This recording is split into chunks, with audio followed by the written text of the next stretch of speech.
Apogni Chandrama Ravi Kapoto Chakara Sindhu Tango Madhukritana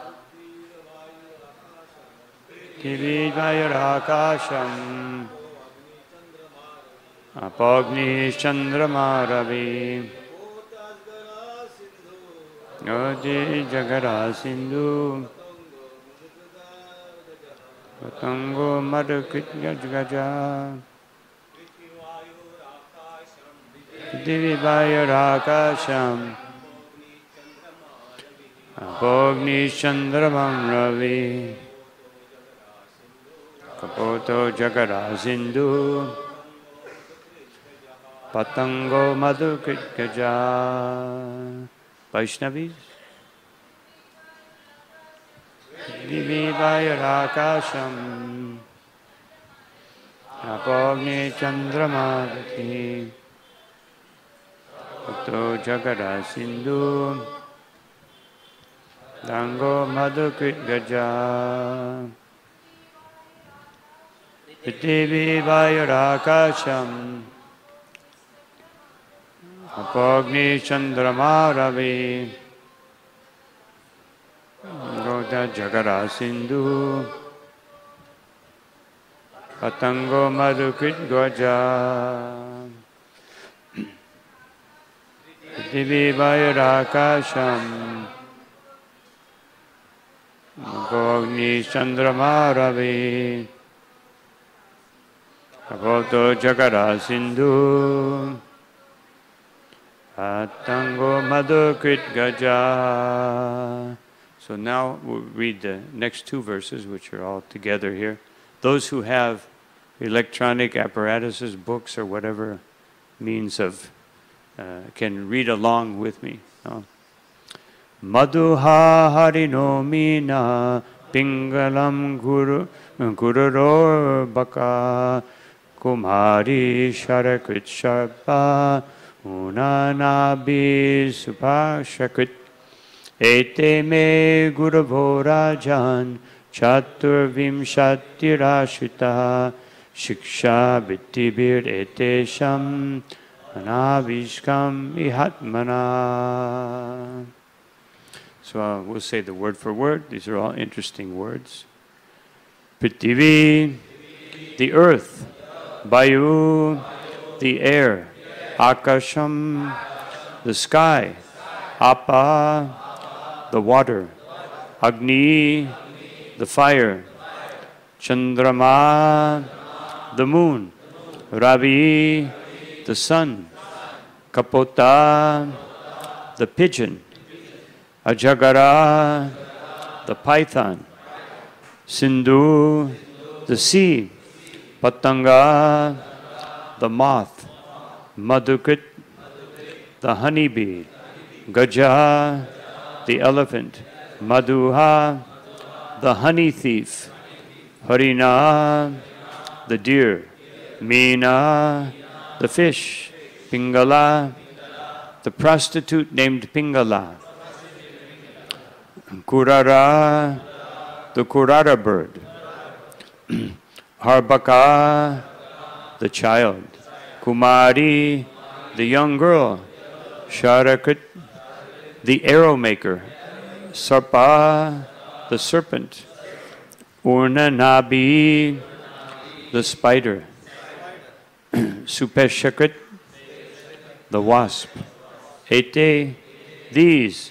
Me, me.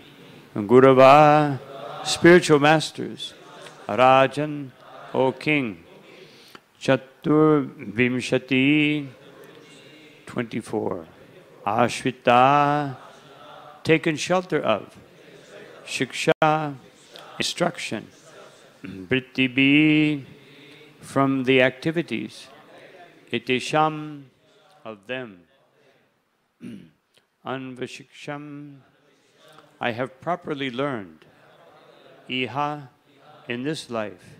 Atmana, about the self.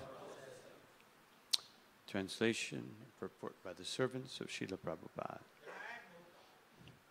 O king, I have taken shelter of the 24 gurus, who are the following: the earth, air, sky, water, fire, moon, sun, pigeon and python, the sea, moth, honeybee, elephant and the honey thief, the deer, the fish, the prostitute Pingala, the kurara bird, and the child, and the young girl, the arrow maker, serpent, spider, and wasp. My dear king, by studying their activities, I have learned the science of the self. Purport.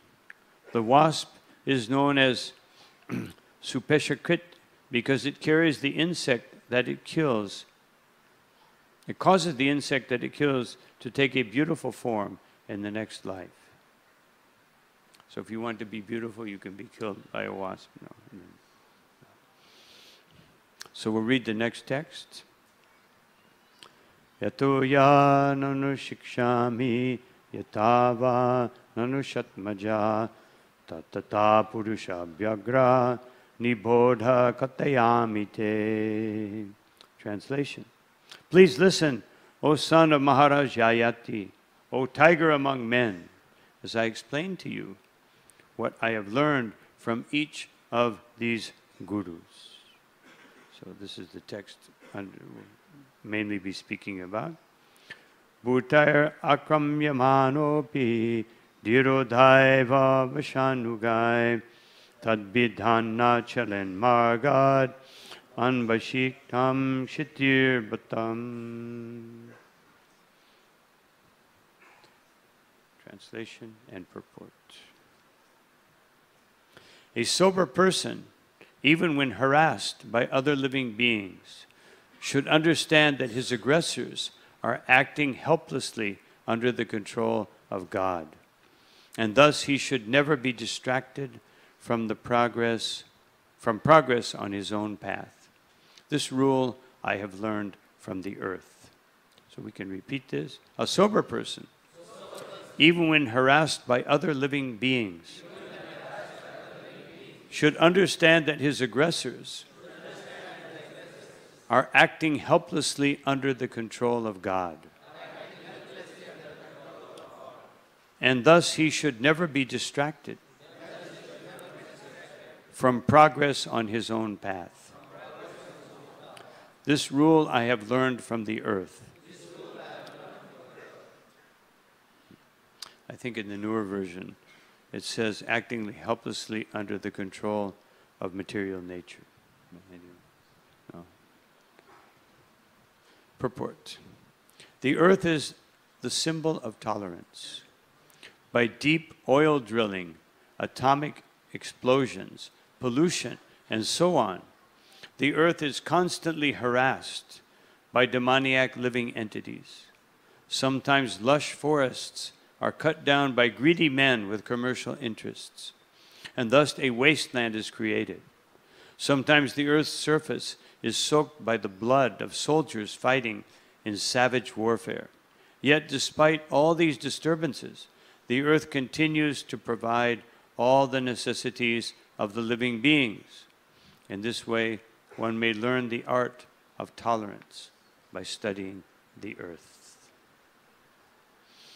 Om Jnana Tivanandasya Vinanjana Shalakaya Chakshurum Militam Yena Tasmai Shri Gurave Namaha Chaitanya Manobishtam Stapitam Yena Bhutale Swayam Rupa Kadamahyam Tadati Swapadantekam Vandeham Shri Guru Shri Uttapada Kamalam Shri Gurun Vaishnavam Scha Idam Sakrajatam Sahagana Raghunatam Tam Sajivam Detam Savaduta Parijitam Sahitam Krishna Chaitanya Devam Shri Radha Krishna Padan Sahagana Lalita Shivishakam Vitam Scha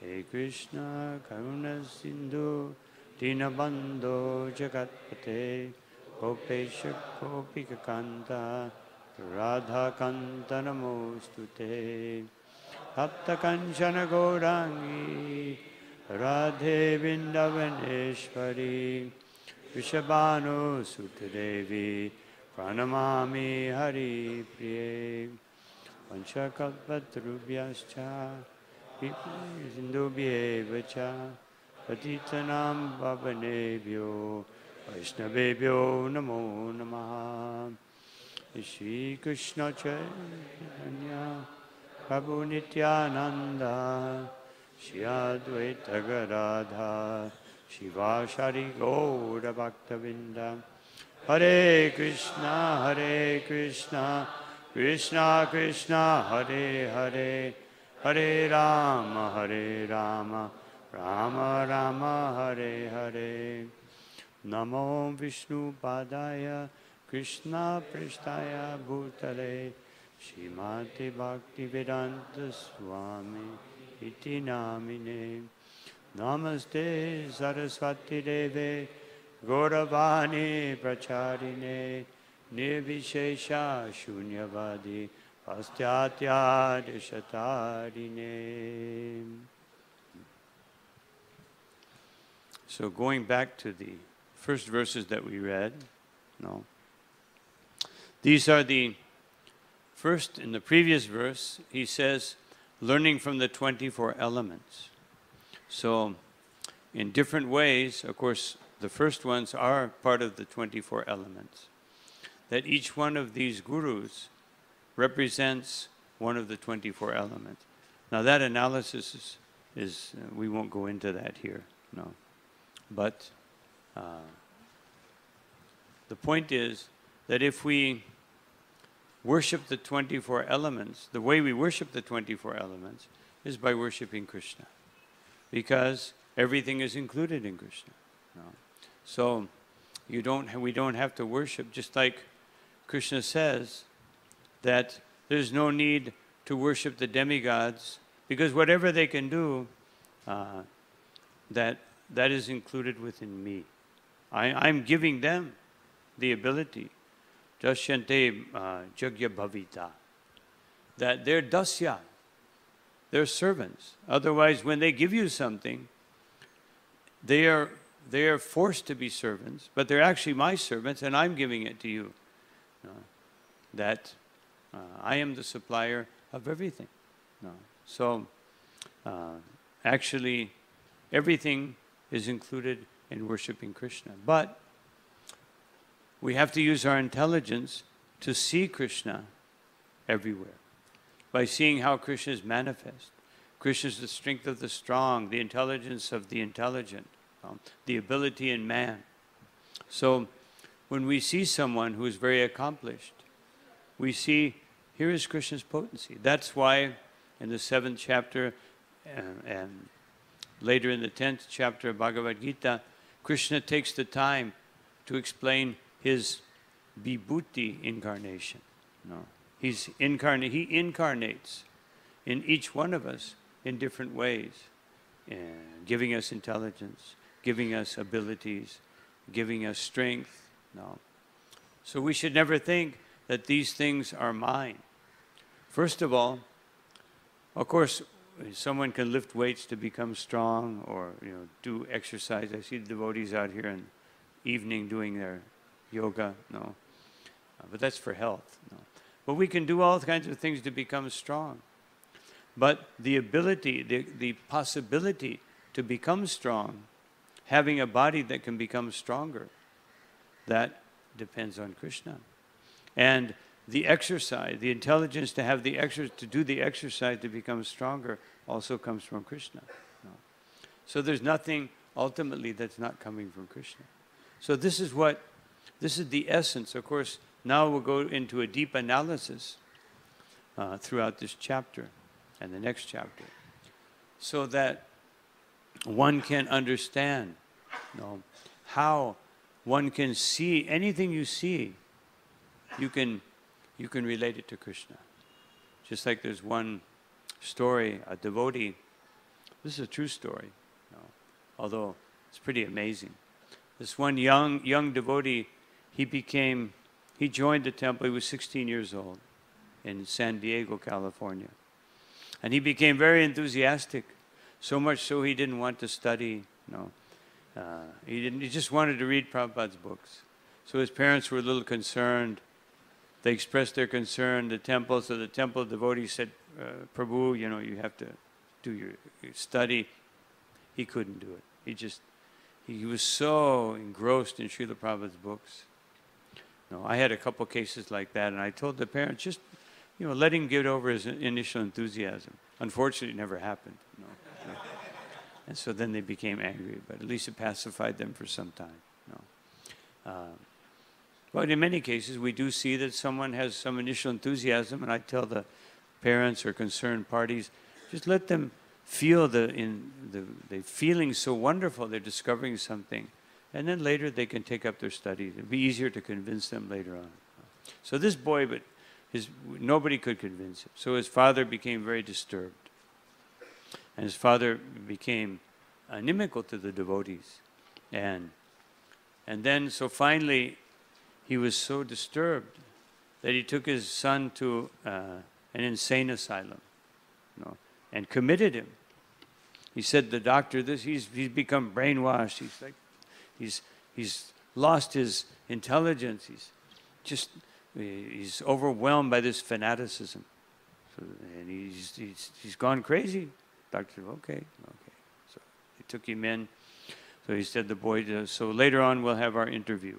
Okay, so he came in for the interview. The doctor has his pad, his clipboard. So, do you ever hear things, hear voices? Oh yes. I hear things. Oh, okay. Mm-hmm. And do you see things? Do you see anything? Yeah, I see things differently. Oh, okay, you see things different. And how do you see things differently? And what do you hear? He said, just like this flower. There was a flower on the table. This flower. Most people would think it's pretty and it smells nice, but I don't see it that way. Yeah, we got a real good case here.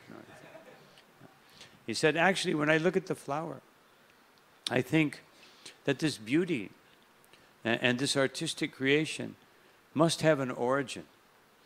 And therefore, when I see this beauty and this construction, my attention goes to who has created this.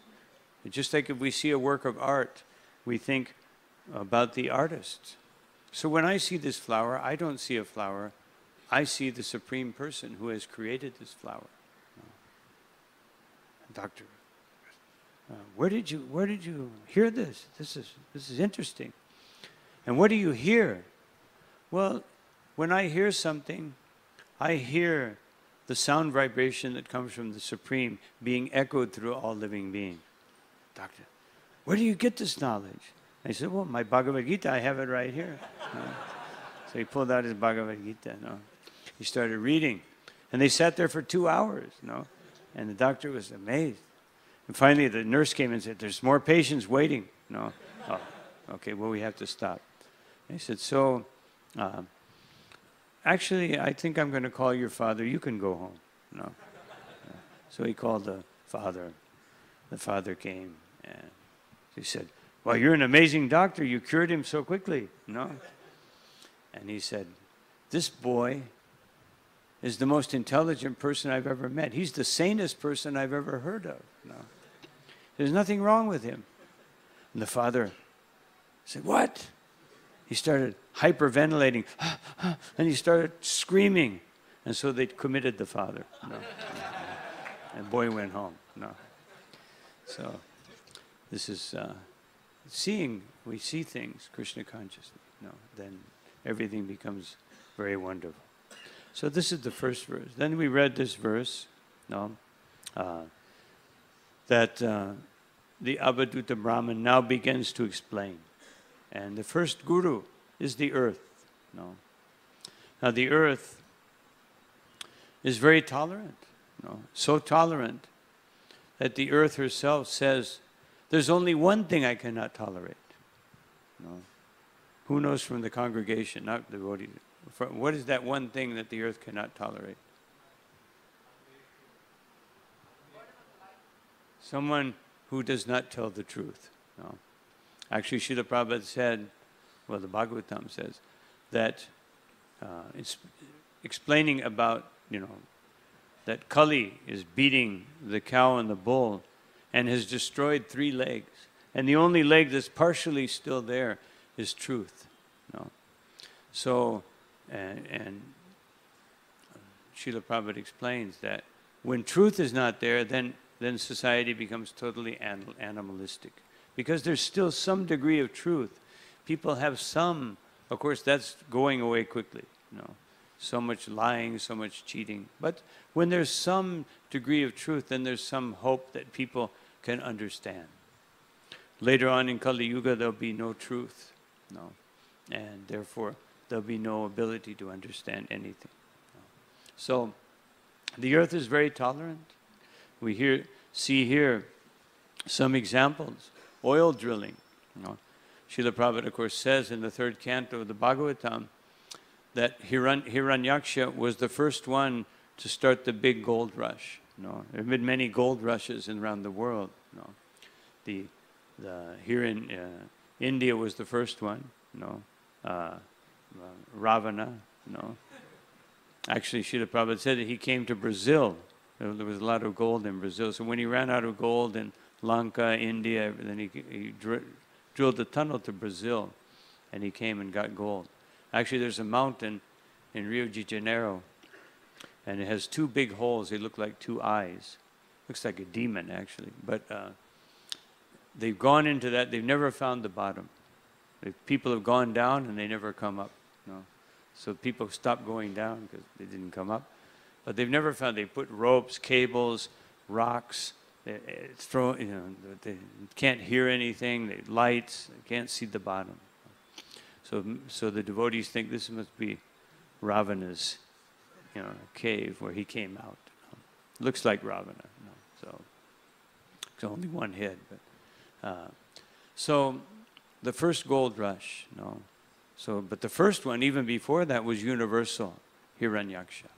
So Srila Prabhupada says that this drilling for oil is going to create such a disturbance. Actually, in the U.S., the first state where they discovered a lot of oil is Oklahoma.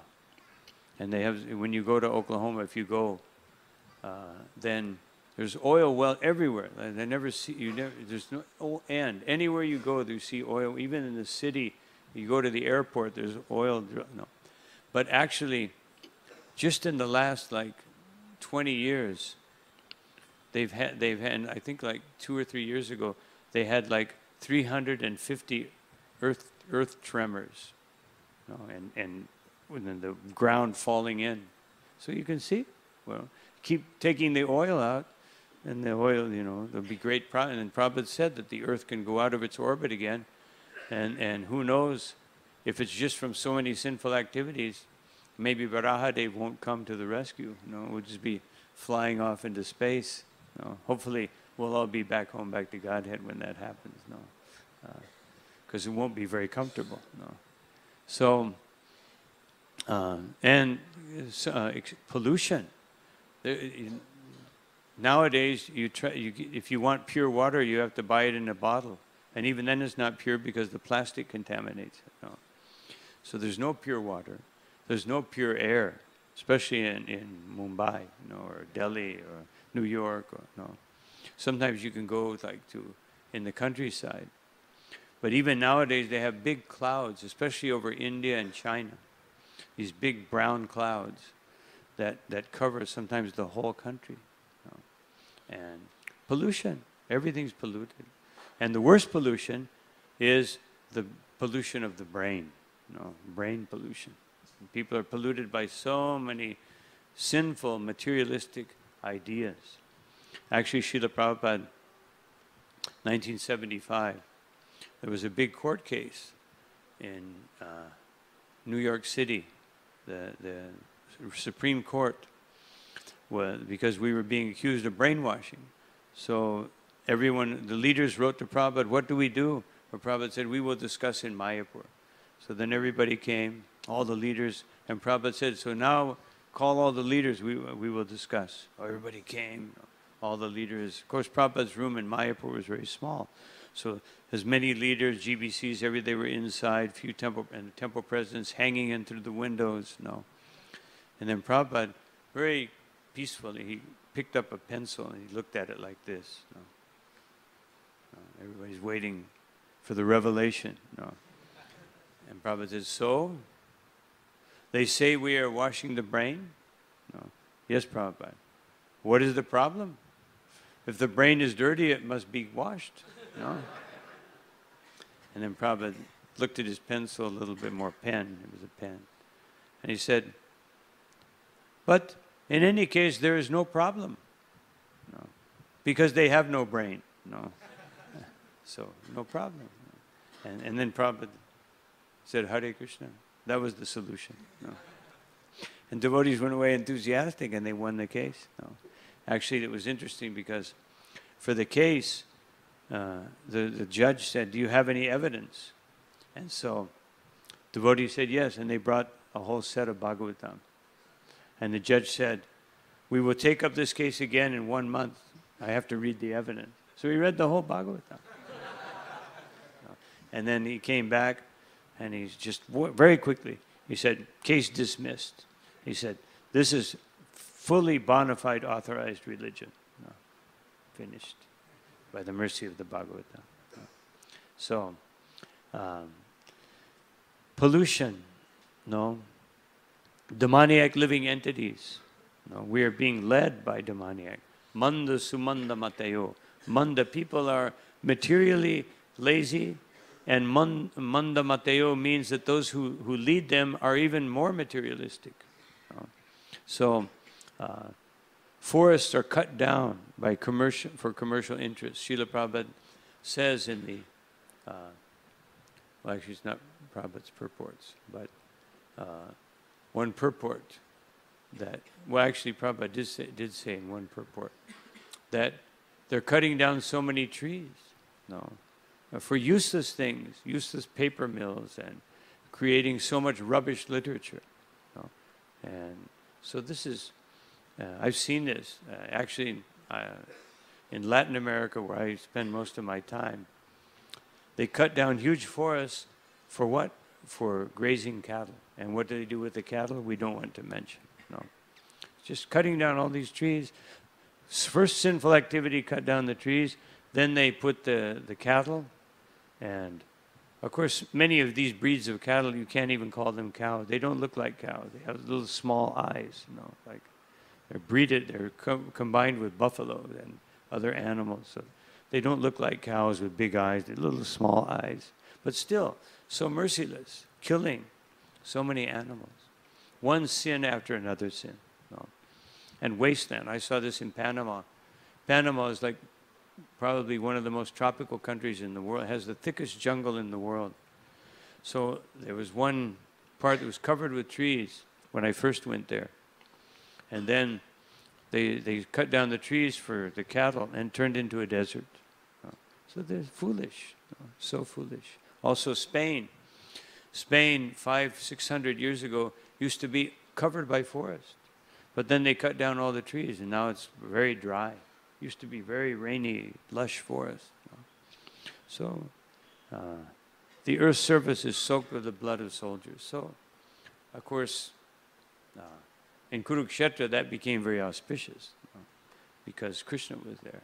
So the blood formed a lake, and that lake became a very auspicious place. So this is, but the earth tolerates all of this. So tolerance. The earth bears everyone's putting their feet on the earth. This is not very auspicious. Therefore, a devotee, when they get up, they first should pray to the earth, please excuse me for putting my feet on you, but I will do it in the service of the Supreme Personality of Godhead. So therefore, please tolerate. We have to have this respect. The earth is one of our mothers. We don't trample our mother. No one goes up to their mother and jumps on top of her. So we have to be very respectful. So this is tolerance. This is the lesson.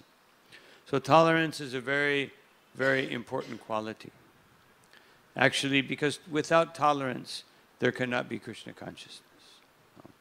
Without tolerance, there's so many verses in the Bhagavatam, in Bhagavad Gita.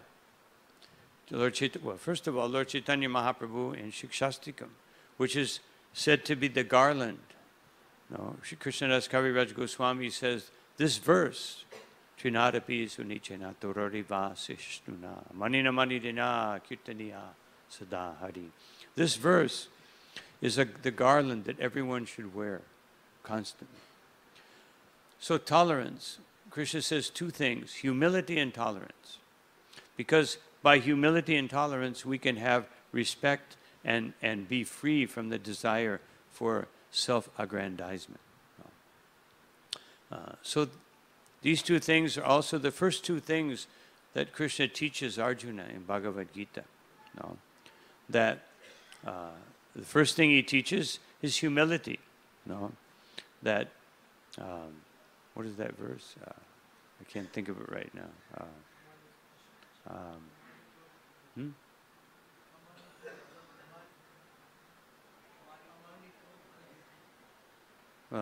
Anyway,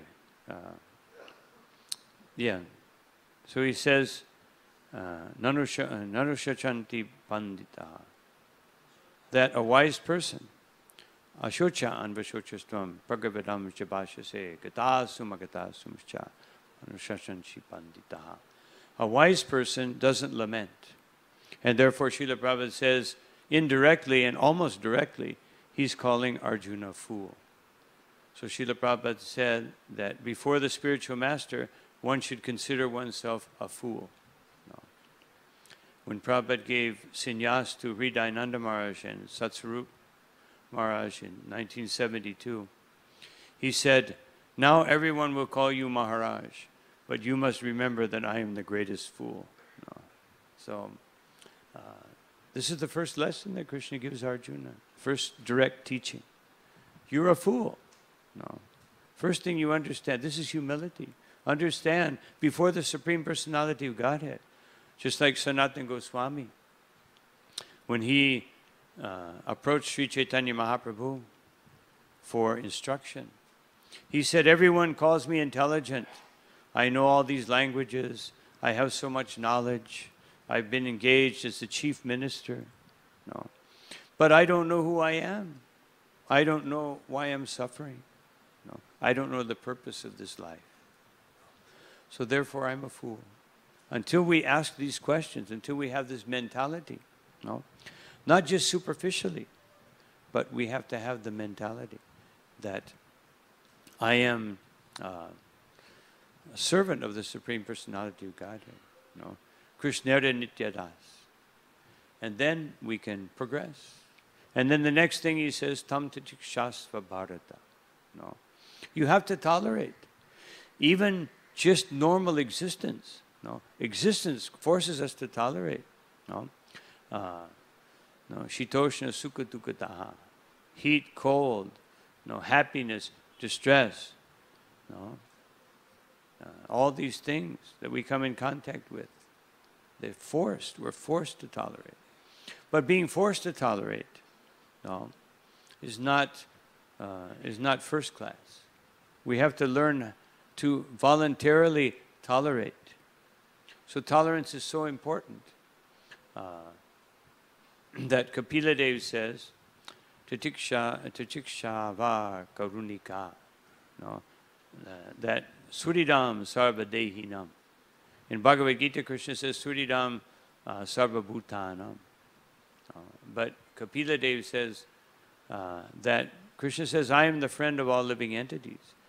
But Kapila Dev says, Surinam Sarvadehinam, that the devotee is the friend of all embodied beings. But why doesn't he say Sarva Bhutanam? Because it's more difficult to be tolerant of an embodied being. Because there's so many people, so many different habits. We all have different habits. In another verse, No? Later on in the Bhagavatam, it says something similar, no?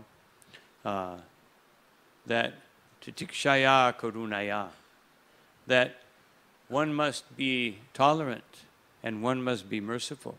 No? Maitriya, Maitriya chakila jantushu. That these four things must be there. No? Tolerance,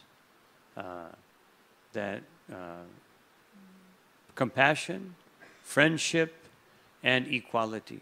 These four things must be there. Otherwise, no, samattvena chasarvatma bhagavan saprasidati. This is the way we please the Supreme Personality of Godhead. No. By these four things, if you demonstrate, if you exhibit to every living entity, you be tolerant. Because without being tolerant, you can't be compassionate. And without being compassionate, you can't be friendly.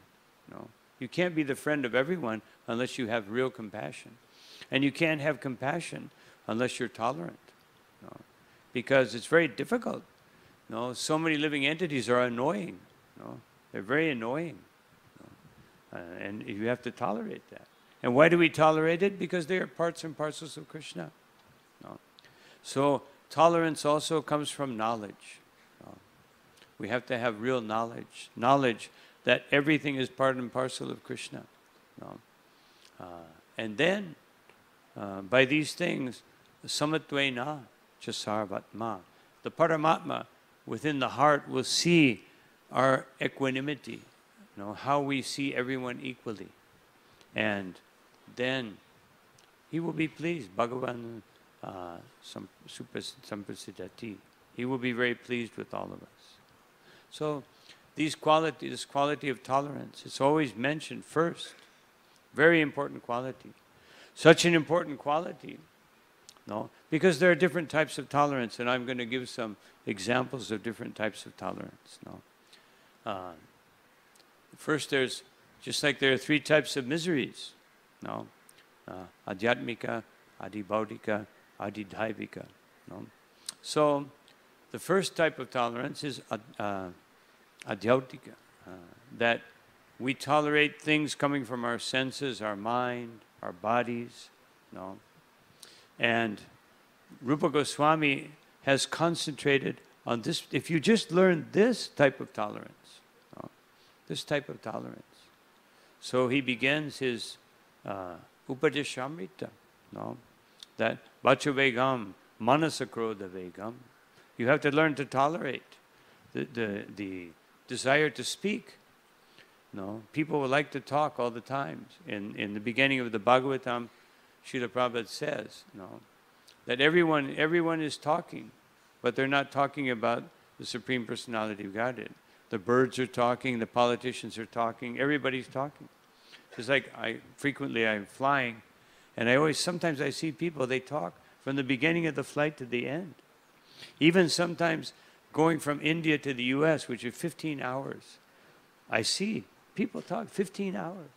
And what are they talking about? No, I don't know. I don't listen because it's not very interesting, but and very enthusiastic. I see people walking on the beach, talking, very enthusiastic, enthusiastically trying to enjoy material life. So this is the first thing. We have to control the tongue. Only talking about Krishna. No. And manasa, then controlling the mind. It increasingly gets more difficult. No? First, controlling the speech, that's difficult. Because we all want to glorify ourselves and glorify someone who represents our desires. No? Some famous musician, some famous movie person. No? Because they please me. They please my senses. They satisfy my desires. Therefore, I glorify them. Everything based on me. Where a devotee glorifies Krishna and glorifies that person who glorifies Krishna. No. So manasa, a little more difficult.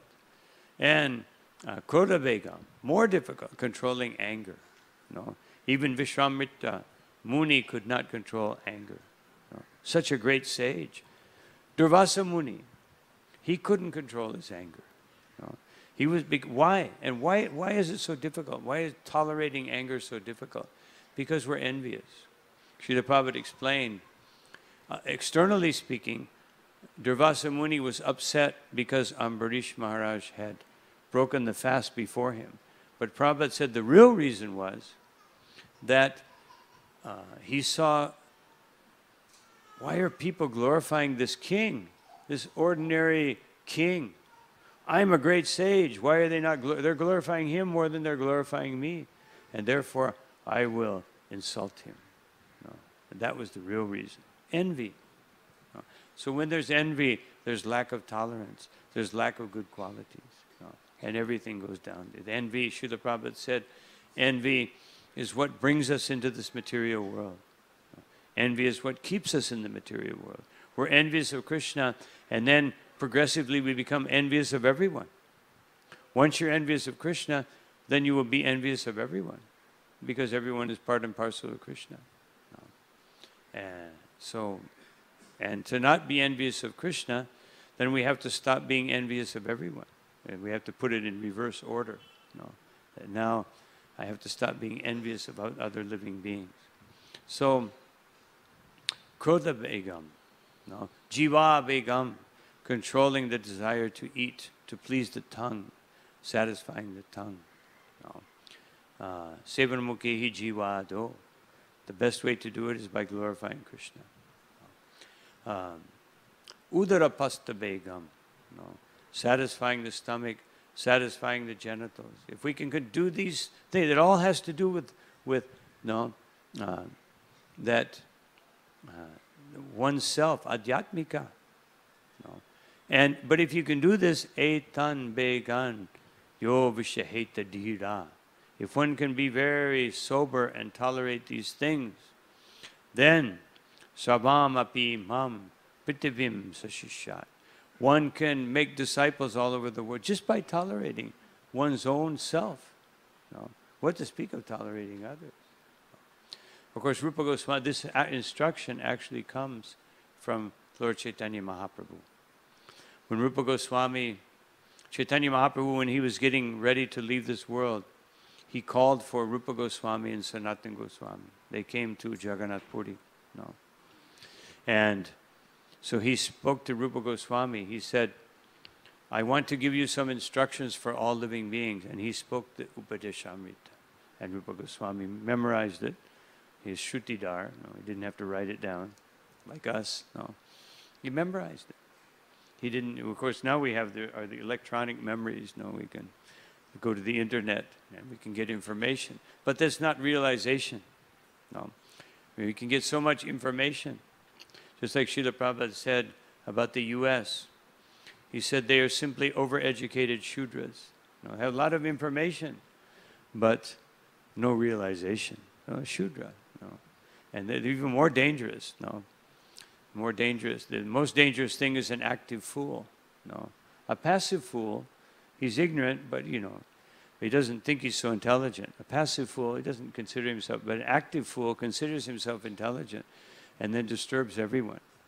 A passive fool just disturbs himself and a few others. So, these things, just by tolerating oneself.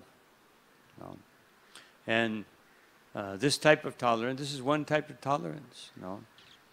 We tolerate the urges of our senses. One of the greatest examples of this is Rantidev. Rantidev, he fasted for 48 days without water.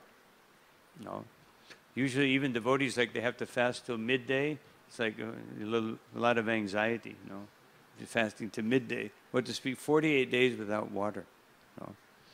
One time, when I was a college student, I followed this one health guru named, what was his name? Arnold Ehret. So he had Arnold Ehret's mucusless diet. So he said we should come to the point where we only live on sunshine. That was his. So I tried to do that. I fasted for 32 days. Then I was already thin. You can imagine how thin I was after 32 days of fasting. Finally, I realized that I wasn't subsisting on sunshine. I was like practically dead. So I started eating again. So, but he was fasting 48 days and no water. I was taking water. So no water.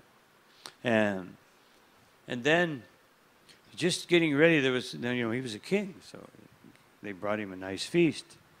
And so he was just getting ready, and this Brahmin came. He said, "My dear king, I haven't eaten for a long time. Can you spare me something?" Rantidev, of course, gave him one portion. Then there was late, and his family's waiting also to eat. No. Then he just gets ready again, and a Shudra comes. "My dear king, you are so merciful. You are merciful even to the Dina like myself. So please, can I have?" He gave him another portion. There was only a little bit left. And then one man came with dogs. To the dogs. "My dogs are hungry. No. Can you feed them?" Rantidev, "Yes, of course." He gave the rest. There was nothing left, just water. No.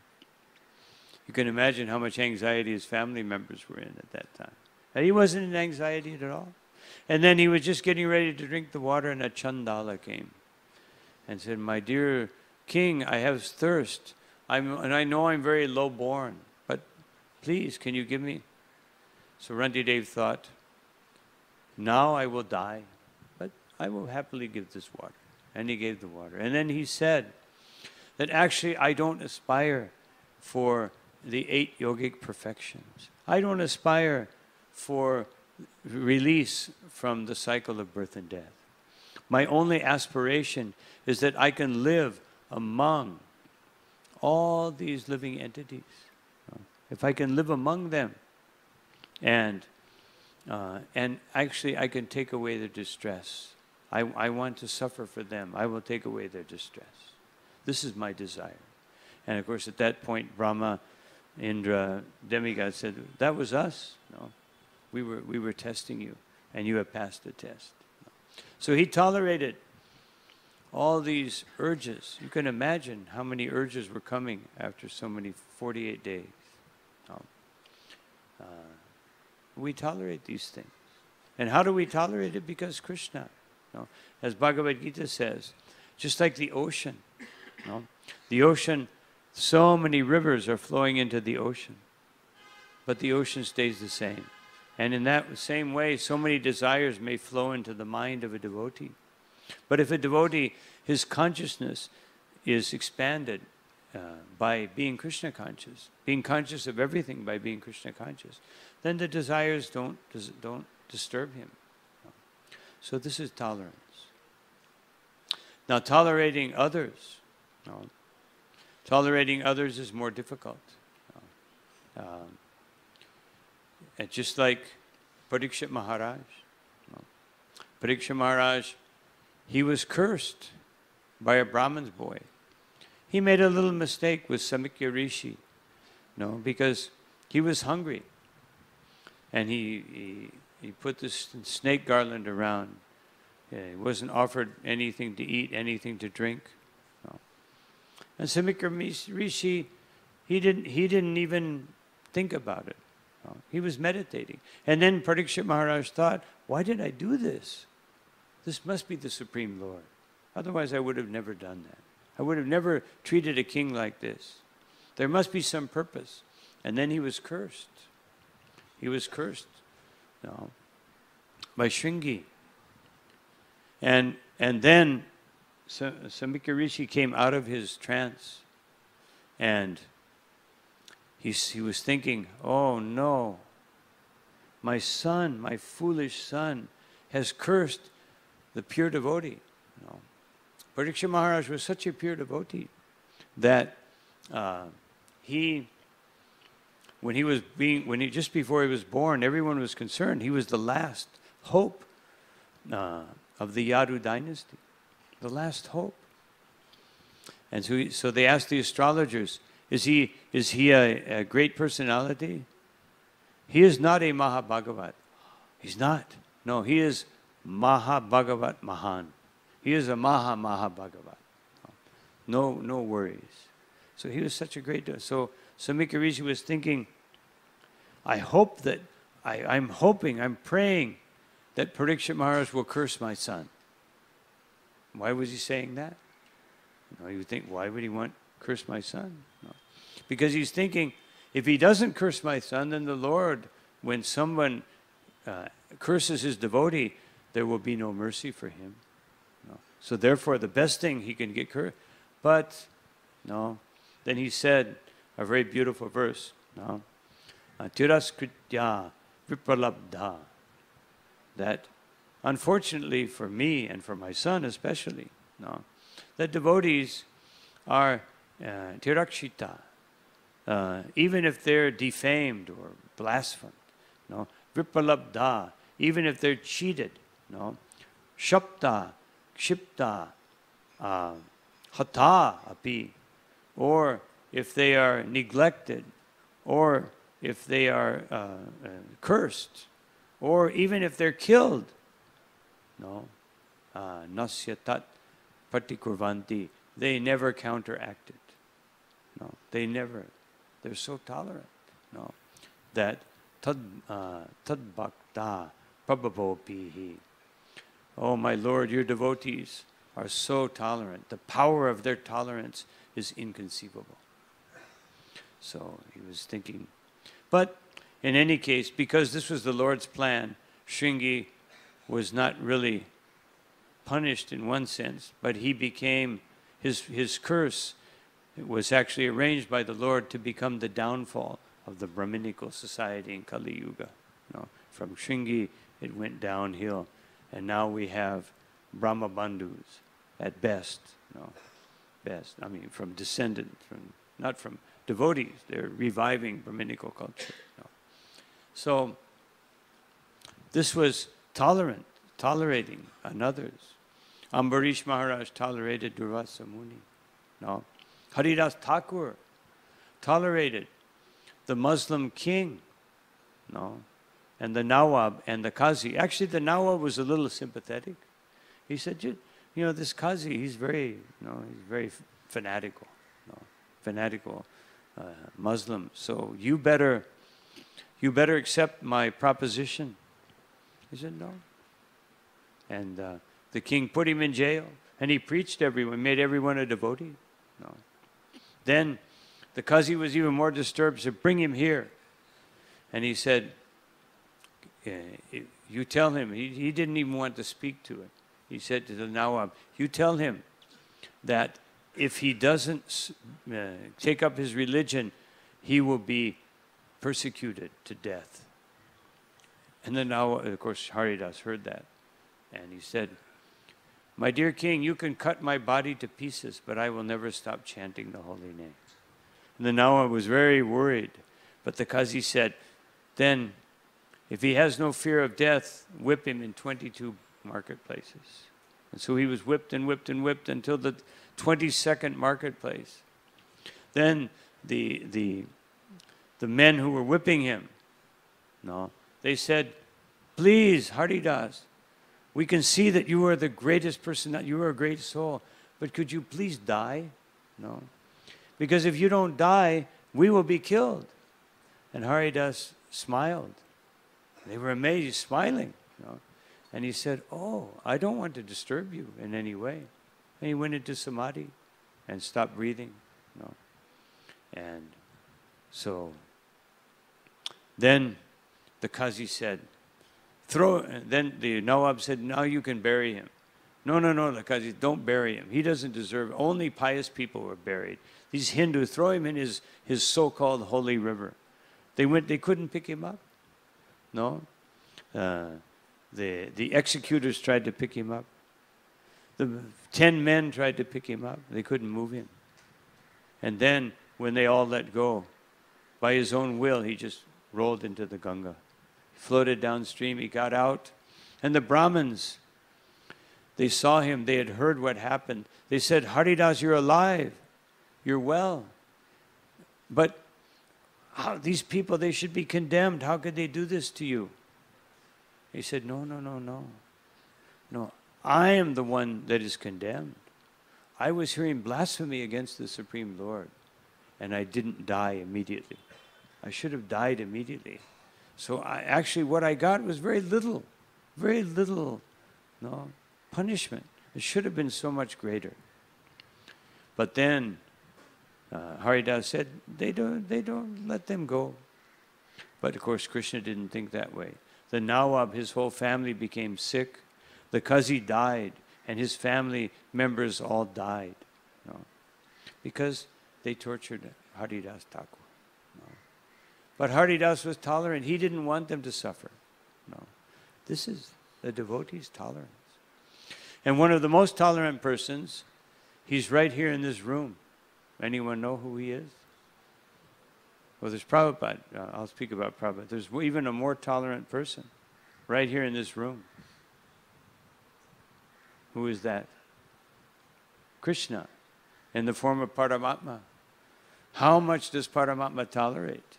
He's in everyone's body. How much are we abusing these bodies? And he tolerates unlimitedly. Paramatma. Krishna tolerates the insults of the atheists. They're insulting him all the time. The atheists, the Mayavadis. And Krishna tolerates it. The devotee cannot tolerate it, but Krishna tolerates it. Sri Chaitanya Mahaprabhu, he was so tolerant. Ramachandra Puri was insulting Chaitanya Mahaprabhu. Chaitanya Mahaprabhu was so austere. His austerities were breaking the hearts of his devotees. When Ramachandra Puri cursed him or insulted him, saying that he was a Vishai, Chaitanya Mahaprabhu said, I will only eat one small bowl of rice every day. The devotees could not tolerate this austerity. Chaitanya Mahaprabhu, they would make him a nice bed and he would take it away. He wouldn't even use a pillow, he would just use his hand. They would make him a nice bed of straw, he would push it away.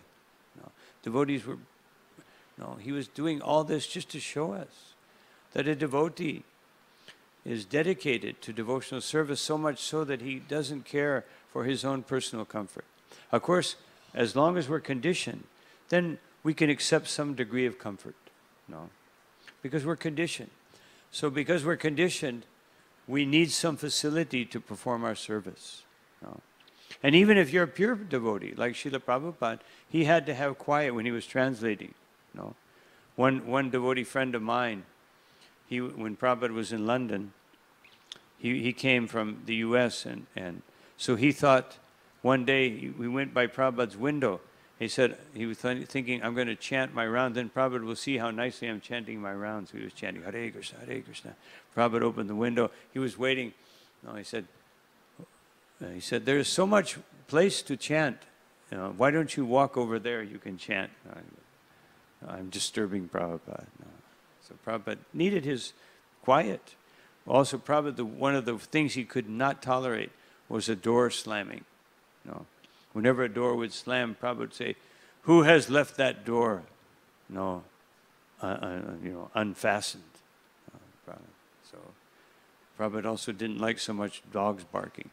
So even a pure devotee. So we can have as much comfort as we need to increase our devotional service. But too much comfort will decrease our, then we have to understand this is sense gratification. But enough comfort so that I can do more service, comfort for the mind, comfort for the body, and I can do more service, then that is all right.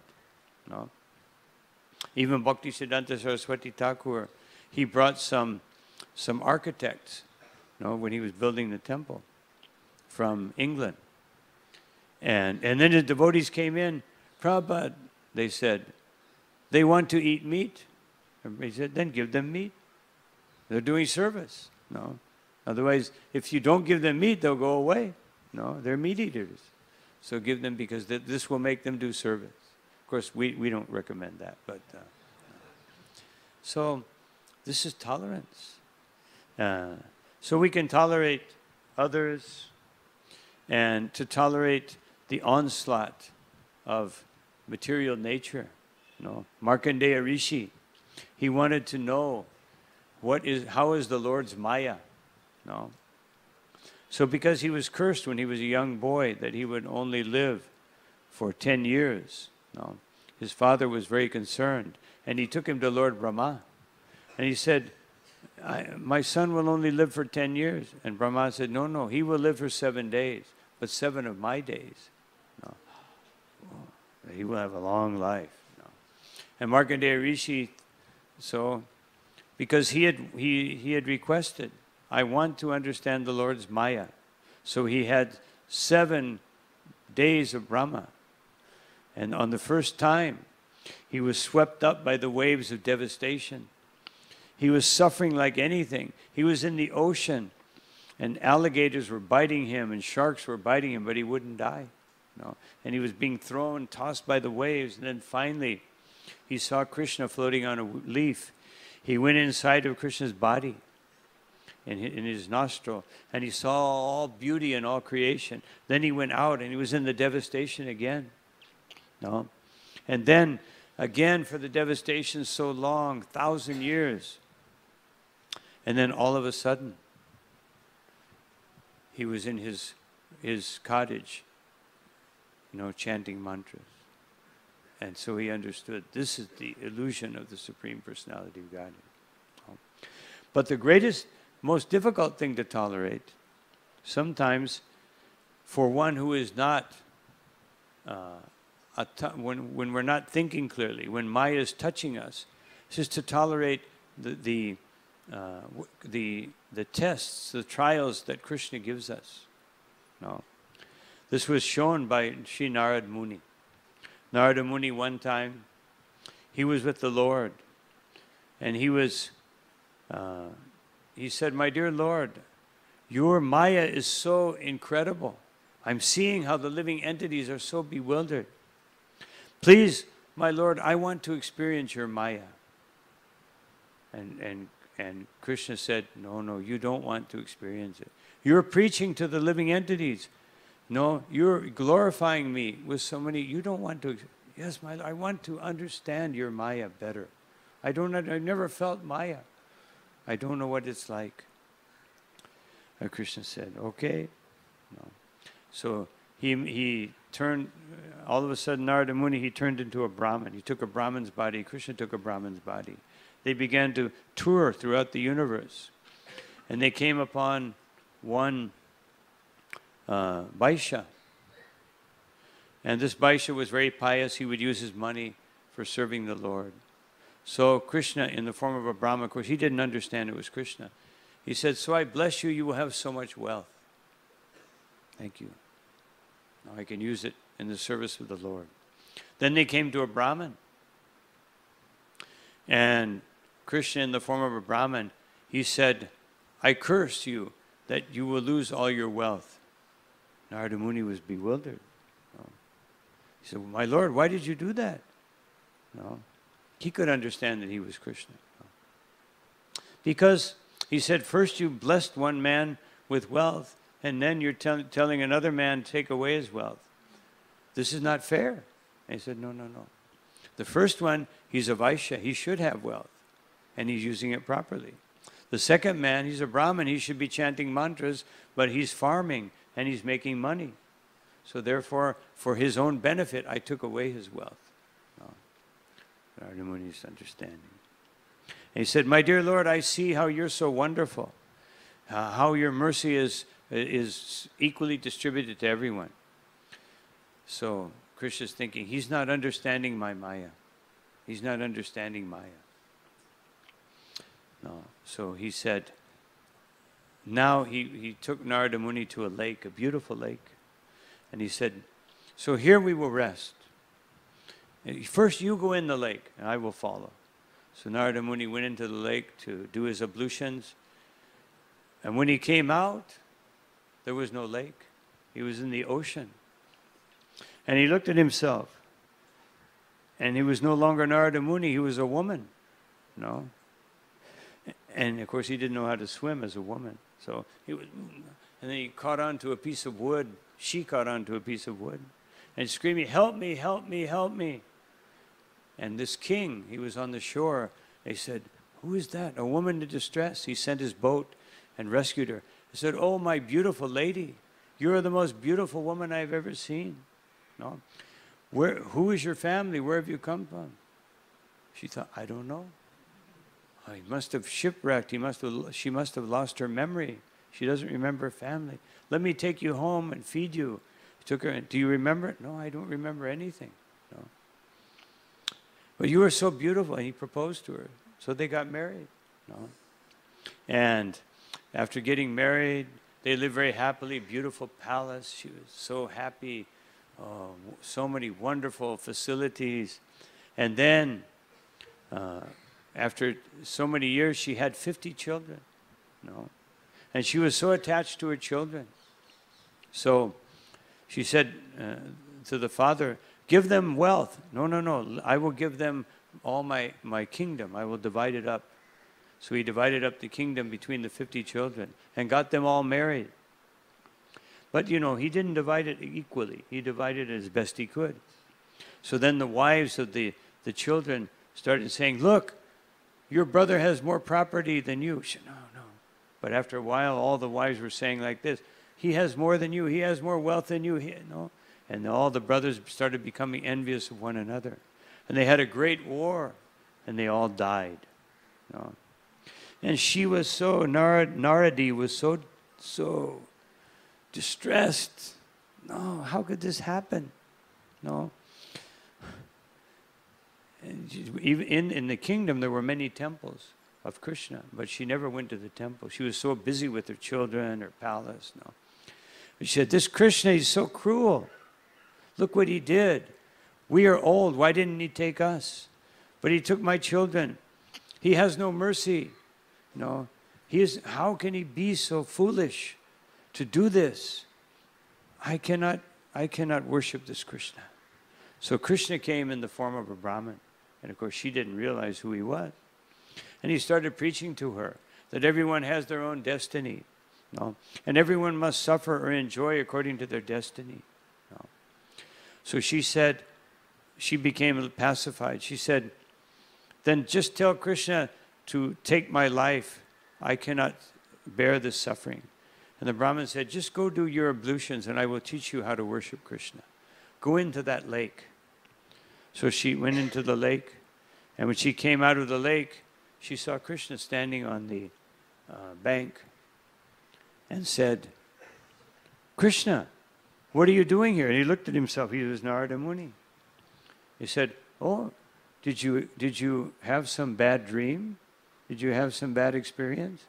And he came and he grabbed Krishna's feet. Oh, my Lord, now I understand. He said, do you want to see more of my Maya? No, no, no, no, no. I understand. No.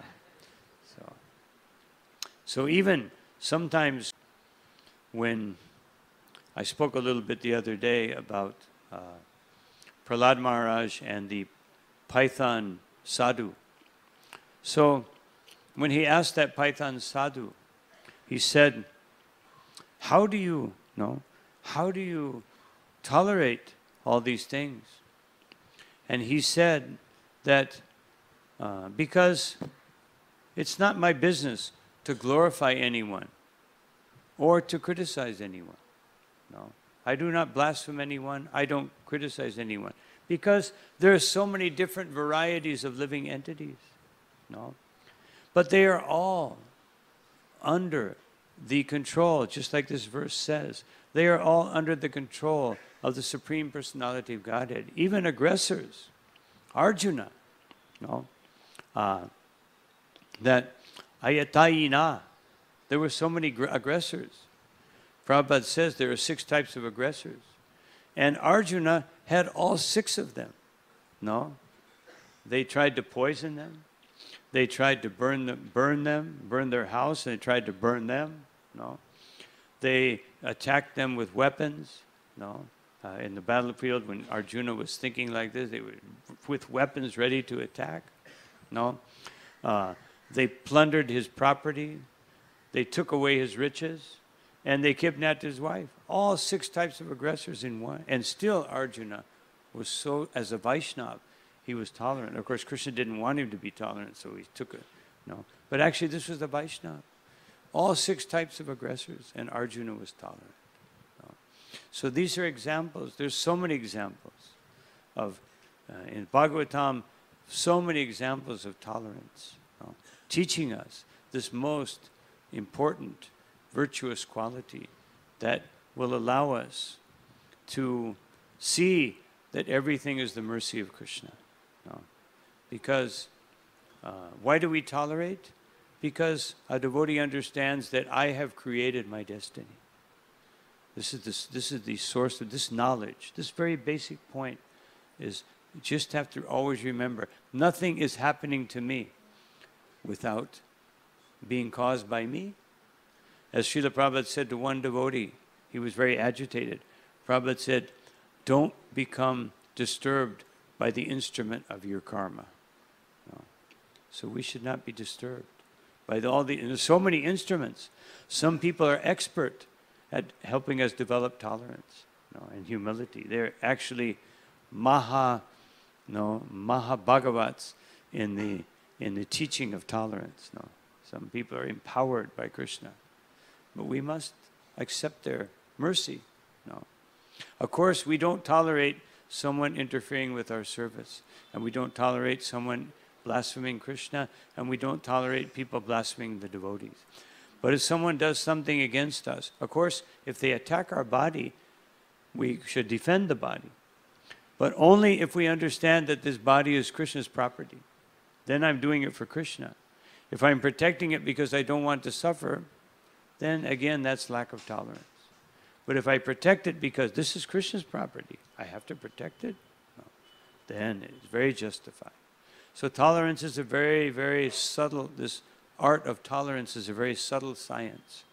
And we have to be so Krishna conscious to be able to do it. And to be Krishna conscious, we have to learn the science of tolerance.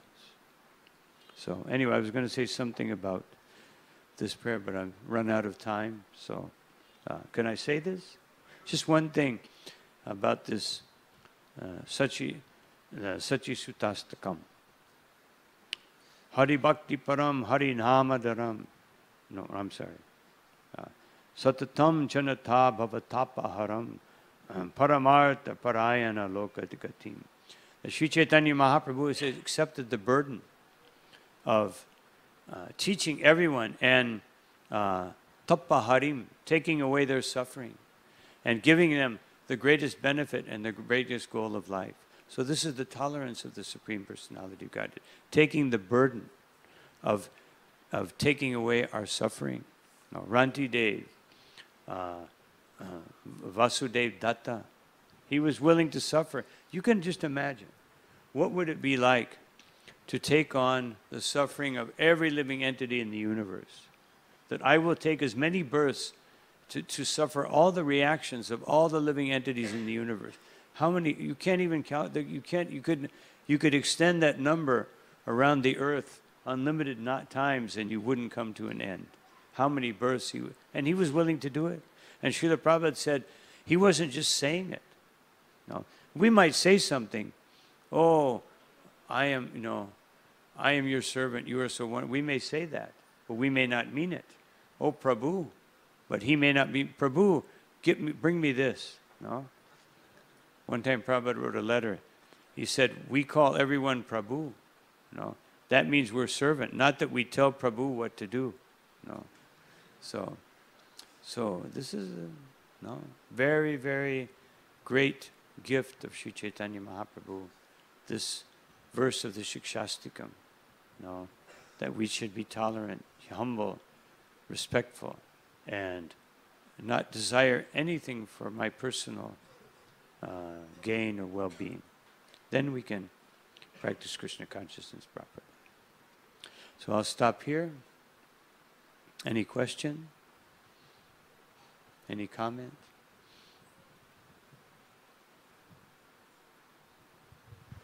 Hare Krishna, Maharaj.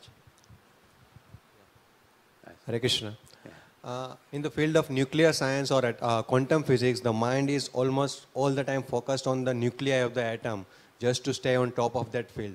As a successful businessman, the mind is always focused on tapping the potential resources to multiply the wealth. And as a student of consciousness or spiritual practitioners, our mind, words and actions are always focused on improving the consciousness. So which one of the three is the most difficult and why? Yes, well, I studied nuclear science, so that's what I studied. nuclear physics. So just like we would go to the reactor, see all these little particles, no. And actually, now they think they found a particle called the God particle. Now, about 2 years ago, they were doing an experiment, no, and they were going to accelerate the God particle and see it. But then what did they say? It escaped. This was in Switzerland. It escaped and went all through Europe and up through England, and we lost it. No, didn't have a visa, but no, it escaped. No. So the point is that if a scientist would read the Bhagavatam or read the Vedas, then they would say Anoraniyam Mahato Mahata. No, that they want to discover the smallest, but the smallest is Krishna. No, and he's the biggest. So they're trying to understand the absolute truth through science, experiment. But Srila Prabhupada said it cannot be experimented. So whatever if one gains wealth for Krishna, if one studies science and takes as Prabhupada said, see what these scientists are doing and do the same. Show that how it leads to Krishna. That was the purpose of the Bhaktivedanta Institute. So whether it be science or business or anything, our duty is to teach people how to do that for Krishna. No. That's our challenge. So now we have I understand we have some awards to be given. So we'll stop here and give the awards. No? Thank you all very much for your kind attention. Hare Krishna.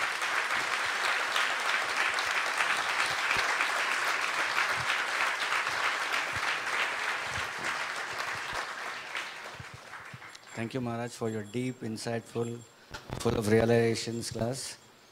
And last 1 week, Maharaj is here, and he has practiced, he has shown us that he has tolerated enough, all of us, so much inconvenience we must have caused him. So thank you, Maharaj, again for coming. And if you want Maharaj to come again, more and more, please 3 times loudly chant, Hari Bo.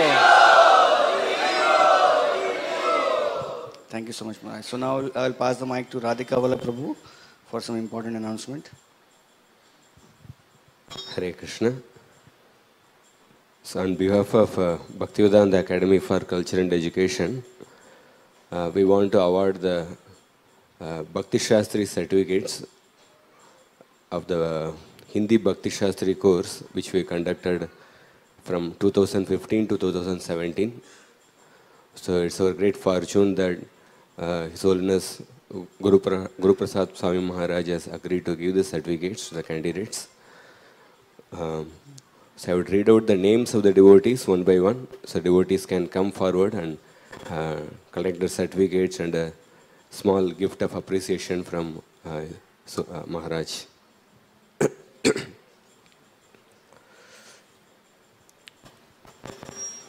Bipin Bahubhai Gedia,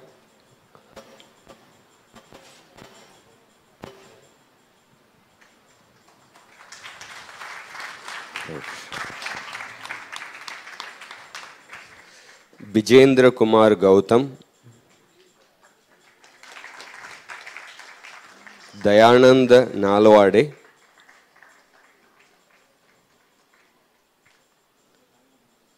Deepa Lakshmi, Dvijapriya Devidasi,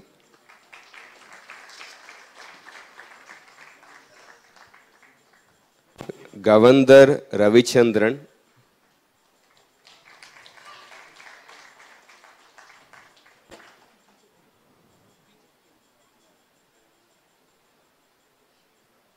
Gavandar Ravichandran, Ghanshyam Chaudhary,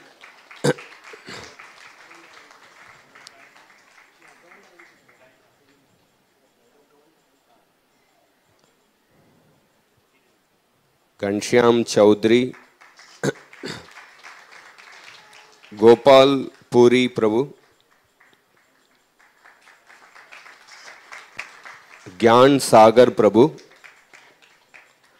Gopal Puri Prabhu nahi aa raha.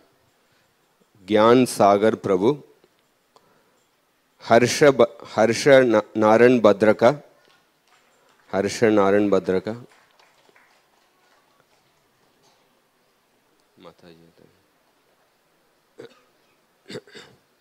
Harshala Hemangi Kishori Devi Mataji. Hemangi Kishori Mataji. Heena Parmar Mataji.